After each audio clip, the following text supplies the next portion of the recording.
पवन जी, ये छूट आपको लगता नहीं कि एक आदेश ऐसा है कि भारत विदेश नीति अब अमेरिका तय कर रहा है? दूसरा, इस पर भारतीय जनता पार्टी ने जवाब दिया है कि यह अनुमति नहीं, वैश्विक बाजार में सप्लाई बनाए रखने के लिए तकनीकी छूट है।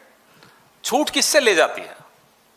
जिससे आपने कोई हस्ताक्षर कर लिए हो, आपने कुछ एग्रीमेंट्स की हो। कौन सी एग्रीमेंट की है जिसमें हमें उनसे छूट चाहिए? पहले इसका जवाब दिलवाइए। जब ट्रेड डील साइन ही नहीं हुई है तो छूट किस बात की? छूट तब होती है जब कोई रेस्ट्रिक्शन होती है, जब कोई बंधन होते हैं। बंधन कब होते हैं? जब कोई एग्रीमेंट होती है, हस्ताक्षर हो चुके होते हैं। एग्रीमेंट तभी होती है ना जब हस्ताक्षर होते हैं। छूट तब मिलती है जब बंधन होते हैं। बंधन तब होते हैं जब एग्रीमेंट होती है। एग्रीमेंट तब होती है जब हस्ताक्षर होते हैं। कौन से हस्ताक्षर हुए हैं ट्रेड डील पर? क्यों बंधे हुए हो आप उस तथाकथित ट्रेड डील से जिस पे हस्ताक्षर नहीं हुए? क्यों छूट चाहिए आपको? क्यों आपने वो बंधन स्वीकार किए? पूछिए ना बीजेपी वालों से। ये कौन से बंधन है? ये ट्रेड डील के बंधन तो नहीं है क्योंकि साइन नहीं हुए। ये एप्स्टीन के बंधन है जी।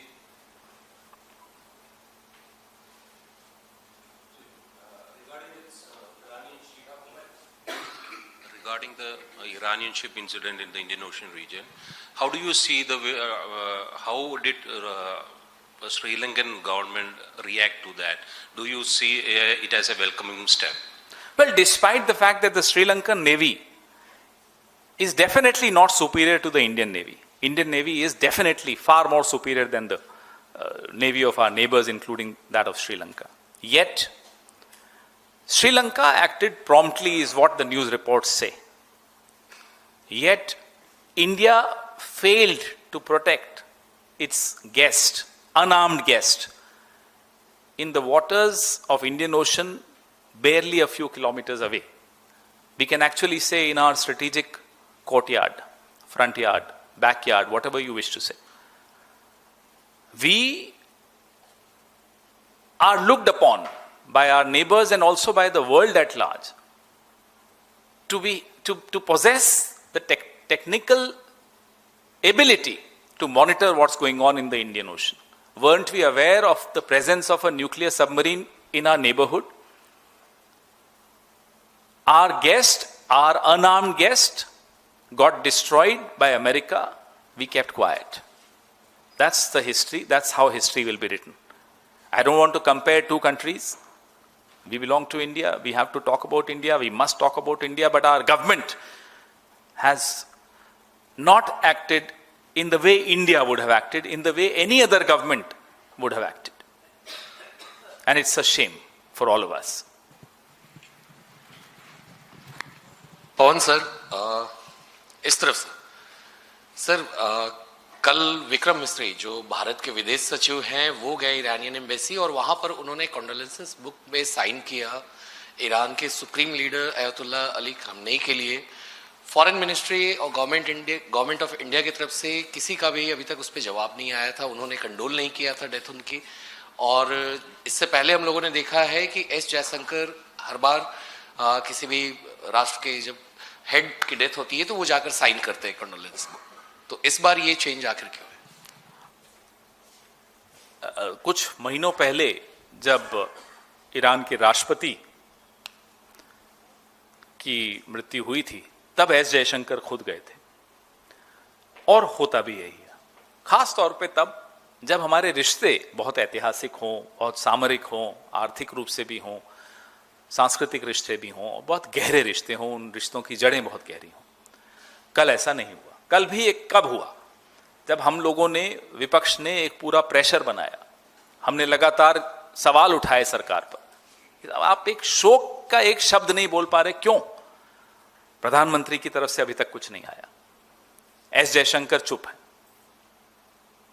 एक अफसर को जरूर भेजा इन्होंने हमारी प्रेस वार्ता के कुछ घंटों बाद, लेकिन पूरा विश्व ये देख रहा है कि भारत कैसे लड़खड़ा रहा है, भारत की विदेश नीति कैसे लड़खड़ा रही है। माइक देना। सर, जैसा कि प्रेजेंट सिनेरियो में दिख रहा है, वेनेजुएला पर अमेरिका ने कब्जा कर ही लिया है, ईरान जंग हार रहा है, और अगर आने वाले समय में ईरान जंग हार जाता है और उसके ऊपर भी अमेरिका कब्जा हो जाता है, तो भारत का जो चाबहार पोर्ट है उसका क्या होगा? और जो अभी 30 दिन के लिए पेट्रोल रशिया से लेने की इजाजत, जैसा आप बता रहे हैं, मिली है, तो अगर वो इजाजत आगे नहीं मिलती तब तो पेट्रोल पर भी, कच्चे तेल पर भी अमेरिका का एक छत्र राज होगा और हमें यकीनन महंगे दामों पर ये तेल मिलेगा। तो अर्थव्यवस्था जो है हमारी जिस गति में अभी चल रही है, क्या आगे उस पर कैसा असर पड़ेगा? जो आप सवाल पूछ रहे हैं बहुत सही वाजिब सवाल है। कल हमने पूरी आंकड़ों के साथ ये चर्चा की थी कि जिस दिशा में ये जंग जा रहा है और जिस दिशा में भारत की विदेश नीति जा रही है, हमारे हर घर में गैस सिलेंडर से लेकर हमारी गाड़ियों के तेल तक और उसके बाद खाद्य सामग्री तक पे बहुत भारी चोट होने वाली है। एलएनजी, एलपीजी के बारे में हमने कल आंकड़े दिए, किसानों के बारे में हमने आंकड़े दिए कि फर्टिलाइजर और यूरिया पे इसका क्या प्रभाव पड़ेगा। तो कुल मिलाकर पूरी अर्थव्यवस्था बहुत बुरी तरह से चरमराने वाली है। ना केवल देश की अर्थव्यवस्था, हर घर की, हर व्यक्ति की आर्थिक स्थिति पे एक बहुत बड़े काले संकट के बादल छा गए हैं और उसमें गलती हमारी बहुत बड़ी रही है। जिम्मेदारी सीधी सीधी सरकार की है। सर, जो ये पूरा सिनेरियो हुआ है, आप लोग लगातार विदेश नीति पे सवाल भी खड़े कर रहे हैं और सरकार से जवाब भी मांग रहे हैं। अगले हफ्ते से संसद का सत्र शुरू होने वाला है। इससे पहले भी आप लोगों ने सरकार को घेरा था, तो क्या कांग्रेस पार्टी इस मुद्दे को आगामी संसद के सत्र में उठाएगी और मांग करेगी? हमारा ये कर्तव्य है, हमें उठाना है, हम उठाएंगे, क्यों नहीं उठाएंगे। ये ऐसा मुद्दा है जो मैंने आपको अभी इनके जवाब में कहा कि हर व्यक्ति की आर्थिक स्थिति पर प्रश्न चिन्ह खड़ा हो गया है। देश की आर्थिक स्थिति पर, ना केवल आर्थिक स्थिति, सबसे महत्वपूर्ण है आर्थिक स्थिति, इसमें कोई शक की बात नहीं, लेकिन जो हमारे पुराने रिश्ते और सैकड़ों हजारों साल के रिश्ते इस देश के, एक इस सभ्यता के दूसरी सभ्यता के साथ, ईरान के साथ, उसको एक व्यक्ति की गुलामी ने, एक व्यक्ति के डर ने यह हालत कर दी हमारी कि हमें एक शब्द निंदा का नहीं निकल रहा इजराइल और अमेरिका के खिलाफ, कि हमारे मुंह से एक शब्द शोक का नहीं निकलता। ईरान के जो धार्मिक गुरु भी हैं, राष्ट्राध्यक्ष भी रहे हैं, आयतुल्लाह खामेनेई की हत्या के खिलाफ, और सीधे सीधे हत्या थी, सीधे सीधे इजराइल और अमेरिका के हाथों हत्या हुई, सीधे सीधे गैर कानूनी युद्ध चल रहा है, हम एक शब्द नहीं बोल पा रहे। भारत ने अपनी स्टैंडिंग, अपनी छवि, अपना पद, अपना एक स्थान जो विश्व में था, वो बहुत बुरी तरह से गिरा दिया।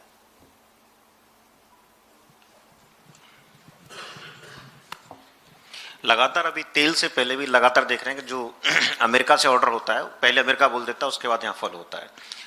आर्थिक लॉस नो डाउट बड़ा लॉस है, लेकिन आर्थिक लॉस से भी ज्यादा लॉस होता है व्यक्ति की सेल्फ रेस्पेक्ट और भारत की रेस्पेक्ट। क्या जिस तरह से अमेरिका निर्णय लगातार दे रहा है, क्या भारत के हर एक व्यक्ति का स्वाभिमान नहीं गिरेगा इस बात से? जो मुझे एक बात बताइए, जिस दिन डोनाल्ड ट्रंप अमेरिका से आया कि ऑपरेशन सिंदूर में सीज फायर हो गया है, शाम को आया, हमारी सरकार का रिएक्शन जो होना चाहिए था, अगर वो हो जाता तो हमें ये दिन नहीं देखने पड़ते। 100 बार, आज खरगे साहब ने भी ट्वीट किया है, आपने देखा होगा, 100 बार डोनाल्ड ट्रंप कह चुके हैं, एक बार नरेंद्र मोदी जी ने पलट के जवाब नहीं दिया कि नहीं साहब, सीज फायर ने हमने अपनी शर्तों पे, अपनी इच्छा से, अपनी मर्जी से, अपनी स्वतंत्रता से किया। नहीं बोले, एक बार बोल देते पलट कर। ब्राजील जैसे देश भी हैं, फ्रांस और स्पेन का मैंने कल आपको उदाहरण दिया। हम क्यों इतने बिछते जा रहे हैं, झुके जा रहे हैं, क्यों? कारण क्या है? कारण एप्स्टीन है, कारण गौतम अदानी की केस है, क्या है? लेकिन अब तो इस देश का बच्चा बच्चा ये सवाल पूछ रहा है, साहब क्यों डर रहे हो? आपने वो वीडियो देखा नरेंद्र मोदी का, कैसे गरज करके बोलते थे, अब क्या हुआ? नहीं, स्वतंत्र नागरिक होने के नाते ये वाकई में पूरे देश के लिए, मतलब इसमें कोई डाउट नहीं बनता, शर्मिंदगी का विषय है। और लेकिन ये शर्मिंदगी कब तक भारत सहन करता रहेगा? जिस हिसाब से उसका अमेरिकन, दो चीजें हैं, या तो डर खत्म हो जाए, दो तीन चीजें हैं, क्योंकि वो बड़ा अच्छा नहीं लगता किसी स्वाभिमान के नाते जो है। एक उसका मैं बोल भी नहीं सकता इस वीडियो में, अमेरिका की मीडिया का एक चर्चा है कि दोनों टांगें खोल दी। कितना मतलब बर्ड है। दूसरा, वो अमेरिका का जो व्यक्ति है वो कह रहा है उपनिवेशवाद के लिए खोल रहा है, जिसके लिए हमने शतकों तक सैकड़ों साल से लड़ाई लड़ते चले जा रहे हैं, जो पूरी दुनिया की बाहर उसके पीछे है। अभी ट्रम्प जो अनाउंस कर रहा है वो कर रहा है, तो मतलब कब तक भारत का हर व्यक्ति अपने भाई स्वाभिमान तब तक हो सकता है जब तक या इनका डर खत्म हो जाए। डर खत्म हो नहीं सकता। एप्स्टीन, गैंग्स ऑफ एप्स्टीन के हाथों में जो खेल रहा है उसका डर कैसे खत्म होगा?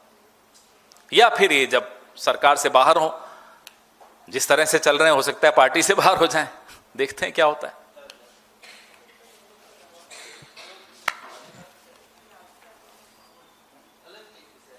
बस लास्ट है, उसके बाद में कुछ जाना है तो अच्छा। एक विषय है सर, कल कई सारे राज्यपालों की नियुक्ति भी हुई और कई सारे लोगों की छुट्टी भी हुई। पहले उपराष्ट्रपति जगदीप धनखड़ हटा दिए गए बिना किसी रीजन के और पता भी नहीं चला लोग कब चले गए। बंगाल के राज्यपाल आनंद बोस, अब तमिलनाडु के जो राज्यपाल हैं उनको बंगाल में भेज दिया गया। क्या मनसा लगता है कि ऐसे ऑल ऑफ अ सडन कई सारे ऑपरेशन धनखड़ पार्ट 2 कल हुआ, ऑपरेशन धनखड़ पार्ट 1 भी हुआ, होता रहता है। ये इनका यही मोडस ऑपरेंडा है, उपयोगिता खत्म हो जाए, निकाल बाहर फेंको। अब राजभवन का जो सम्मान हुआ करता था, वो सम्मान भी नरेंद्र मोदी जी समाप्त कर चुके हैं।